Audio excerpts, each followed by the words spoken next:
So, last week, Riot dropped a bunch of really interesting news about 2XKO, but hidden amidst all this new information was a recommitment to the game's somewhat controversial simple inputs. Riot has admitted that their big new game is kind of confusing to play. That's a really big deal. Let's get into it.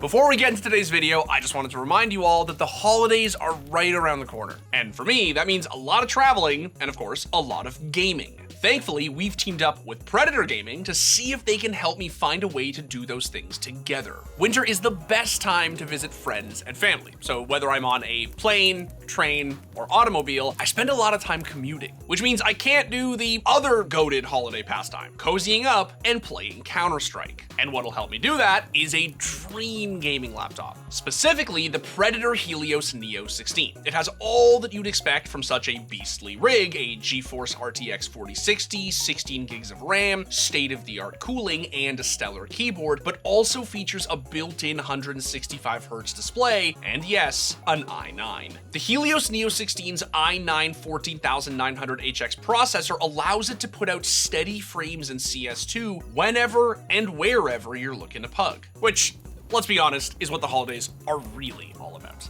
Now let's get back to today's video. Okay, so 2XKO. It's been a long time since we saw anything new from Riot's upcoming fighting game, but last week they hit us with a bunch of new info all at once. First, and most importantly, Jinx. We've actually known about Jinx in the game since literally the earliest footage we ever saw of 2XKO, back when it was still called Project L. Riot teased Jinx again in 2021, after the first season of Arcane came out, but that video focused a lot on Echo and Darius and the game's core system mechanics, so we haven't actually gotten a ton of info on her. And to be fair, Riot didn't exactly give us a lot to work with in her official announcement either. Jinx is a zoner, a fighting game character archetype that specializes in using projectiles to keep opponents away from them, and gets a lot of their damage at full screen. And she's got a few tools for it. Her chain gun covers horizontal space, and seems to have an anti-air follow-up. And her fishbone rocket also covers horizontal space well. It's worth noting that this makes Jinx the only character currently announced for 2XKO who has a full-screen horizontal fireball. Echo and Ahri's projectiles don't go all the way, and the closest thing the rest of the cast has to a projectile is Braum's Porotoss. And this is really important for the game. I really enjoyed what I played of 2XKO, but sometimes it felt like slow, high-damage characters like Darius and Alawi got to get away with murder because there wasn't any character in the playtest designed to keep them out. And Jinx can also control the screen in other ways. She has two traps: Chomper, which crawls along the ground and detonates when it hits an opponent, and Monkey, which flies through the air and then stuns enemies it hits. Notably, it looks like Jinx can also kick these traps to alter their trajectory or just get them moving around the screen faster, sort of like how Echo can do with his Time Winder. This is another important set of tools to help Jinx confine enemy movement to the spaces she wants them in. A good Jinx player is going to make 2XKO feel like a bullet hell shooter, and the enemy is going to have to navigate her projectile spam to find a way in. For one of her level 1 supers, Jinx creates a damaging fireworks show with her rockets, which I imagine could be really interesting with the double down fuse. If it works the way I want it to, tagging from Jinx's fireworks into something like Echo's Chrono Break install would be really powerful, setting up for some of Echo's most damaging combos. Which kind of reminds me of DHCing out of Amaterasu's level 1 in Marvel 3. Jinx also has a cinematic level 2 ultimate, where she fires a massive rocket from an even bigger monkey tank. Where does it get those wonderful toys? The end of the trailer also announced a new playtest coming in spring 2025, which cannot come soon enough. I still have the game's shortcut on my desktop because I have a problem. Seriously, I played so much of this game during the last playtest. It hits all of my degenerate Marvel player notes, and there's nothing better than hitting a League of Legends player with a 40-second combo and making them rethink their life choices while they wait to die. That said, I did have my issues. For one, I really didn't like the music. It's been months since I played the game, but I can't remember a single track from 2XKO, and while that might work for some some games, I think for fighting games, you need to have bangers. My other problem was the controls, but not in the way you might think. See, hidden alongside the big news about Jinx and the new playtest, we got a check-in about the state of the game from 2XKO director Sean Riviera. Riviera went over a few things, doubling down on all the lessons that the 2XKO dev team says they learned from the Alpha Lab. They want more opportunities for cool team play, and less downtime, where you're getting Ahri combo to death or blocking Echo for 100 years. But the third note was of particular interest to me. Riot has finally acknowledged that 2XKO's controls just feel confusing. See, from before 2XKO even existed, back when Riot bought up the dev team of the indie fighter Rising Thunder, the bones of this fighting game have always been one-button specials. Every character in 2XKO has 2 special buttons, which they can combine with various directions to activate their special moves. For example, Echo's S1 button tosses a Time Winder, pressing down in S1 lobs it into the air, and pressing forward in S1 activates Temporal Slip, a 3-hit combo attack. Echo's S2 button is way more crowded, but generally manages his Chrono Strike attacks and after image rewinds. On the surface, that seems pretty simple. One-button special moves have been a hallmark of Smash for years, and that's a series that was literally built from the ground up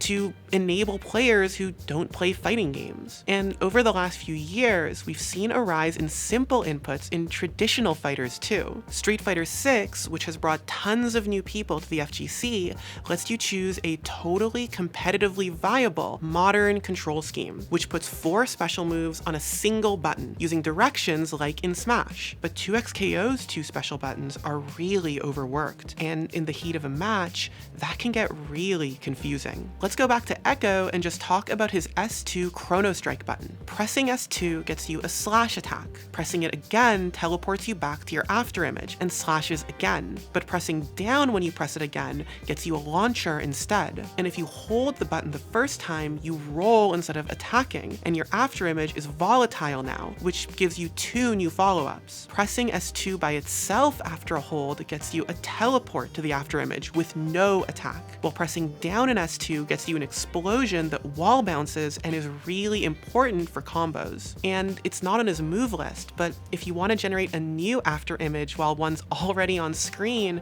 you need to press forward plus S2. All of that, and I haven't even started on the air version of the attack. All in all, this button manages about 9 moves, counting the inputs that create a new after image. It's a lot to keep track of. Riot is acknowledging that. Riviera said that the 2XKO dev team is exploring changes to avoid overloading a single button, which is a good thing. And I know that Echo is a uniquely complicated character. I really loved playing Echo in the playtest. He's so fun and one of the most interesting fighting game characters I've played in years. But every time I got down S2 instead of down forward S2 in the air was so frustrating. And the problem doesn't just apply to Echo. Ahri has a ton of options to keep track of, and Yasuo's move list is a novel thanks to his stance follow-ups. I think it's really admirable that the 2XKO dev team refuses to water down these characters, that they're making a game with simple inputs, but not a simple game. That's confidence, and I really respect it. But I also think that there's a conflict of design intentions here. Simple inputs are great, but they're not all that accessible when even an experienced player is having trouble with how much is going on just one button. Special move inputs were partially invented for this very reason. Developers could make characters with a wide variety of moves without making a game that required 30 buttons to play. I've definitely seen a lot of cries online from old school players, wishing the game controlled like the classics. I think there probably are some people who are turned off from playing 2XKO because the simple inputs and overloaded buttons just aren't as fun for them. Riot is not interested in adding motion inputs to 2XKO at this point in the development process. And I get it. At this point, it would be complicated, expensive, and kind of stupid. It's not going to help them reach the players they want to get with 2XKO 2XKO. I mean, I am part of the target audience, but I'm gonna play this game no matter how it controls. Riot is after new players, people who are interested in fighting games, but intimidated by the complex controls. But while simple inputs can make a game more accessible, 2XKO is also not very accessible. Look, I genuinely love 2XKO. I was upset at how much I enjoyed playing it. I tossed hours into the void just grinding out echo combos and mix-ups that probably don't exist anymore. But it also felt like a game that was designed for degenerate Marvel sickos. Like, look at this. Oh, a clean hit off the jump in, but immediate. Oh no, the bait! And left and set up for mix immediately. I like that. That was a little bit of a big back activity in my opinion. Just take a guaranteed damage, but apparently he won't go in for seconds. Get your second plate, young man. Might as well. Okay, yeah, this man's greedy. How many resets? How many? Riot can do a lot of tweaking about how long combos and block strings last, but fundamentally, this game is a tag fighter, and that genre is grimy. It's full of gross mix-ups and big damage combos, and that's what makes the genre so fun. New players are going to struggle. Simple inputs can totally get them in the door, but the combination of massive input confusion when just 2 buttons handle most of your character's kit, and the sheer complexity of managing 2 characters and the combo and mix-up opportunities they present might be too overwhelming. Anecdotally, I had a lot of matches in the playtest where afterwards people came up to me in the chat and said they didn't feel like they got to play the game. Like, the people who understood 2XKO were just playing a different video game. And I don't think those are old school Marvel players talking. Riot showed off a few defensive changes to the game alongside the Jinx trailer. Little things like back roll wake-ups and push block not requiring meter will definitely give defenders tools to actually interact and not get mixed to death in seconds. But that's all 3rd or 4th level stuff. No one learns how to block on day 1, and that tends to be one of the most important skills in tag fighters. I'm happy that Riot has recognized that their inputs were a little confusing, and I'm also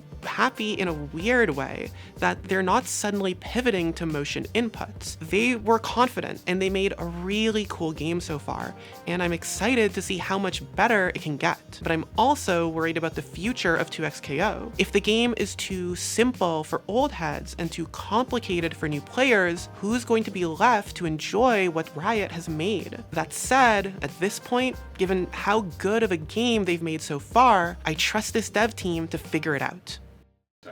Oh yeah, I think it's really cool that Riot is doing the Pokemon thing, where they've sort of planned all their multimedia really close to each other. It's all like very cool and hard, and I imagine very expensive to do it like this, but it's really fun.